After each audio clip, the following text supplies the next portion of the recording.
సామెత వింటూ ఉంటాం. గాశారం మంచిగా లేకపోతే అరటి పండు తిన్నా పన్ను విరుగుతుంది అని. అదే అదృష్టం మంచిగా ఉంటే సునామీ వచ్చిన సుత చాలా సులభంగా బయటపడొచ్చు అని. అర్థం కాలేదా? గీ ముచ్చట చూడుండ్రి, అన్నీ మీకే అర్థమవుతాయి. చూస్తుంటేనే పానం జల్లుమంటున్నది కదా.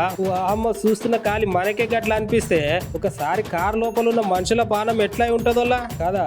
ముచ్చటేదంటే ఇది ఉత్తరప్రదేశ్ లో లక్నోలో జరిగిందంట.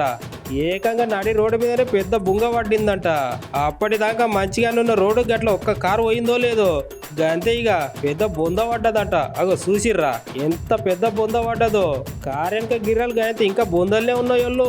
జరంతుంటే ఎంత పని అయ్యేదోళ్ళ. ఈ వీడియో చూస్తే మీకు ఏమనిపిస్తుంది? ఇక కార్లో ఉన్న పానాలకు వాళ్ళ జీవితాలకు ఒక్కటంటే ఒక్క సెకండే ఫరాక్ ఉన్నది అనిపిస్తుంది కదా. ఒక్క సెకండ్ కొంచెం ఇటానా లేకపోతే అటానా అయితే ఇక వాళ్ళ పానాలు గాయంత గాలి కలిసేటివే కదా. అప్పుడప్పుడు వెంట్రుక వాసిలో పెద్ద గండం తప్పింది దేవుడా అని మొక్కుకుంటారు కదా. గదే ఇది. భూమి మీద నూకలున్నా ఇంకా అప్పుడప్పుడు అదృష్టం ఉంటే గట్లా అవుతుంటది.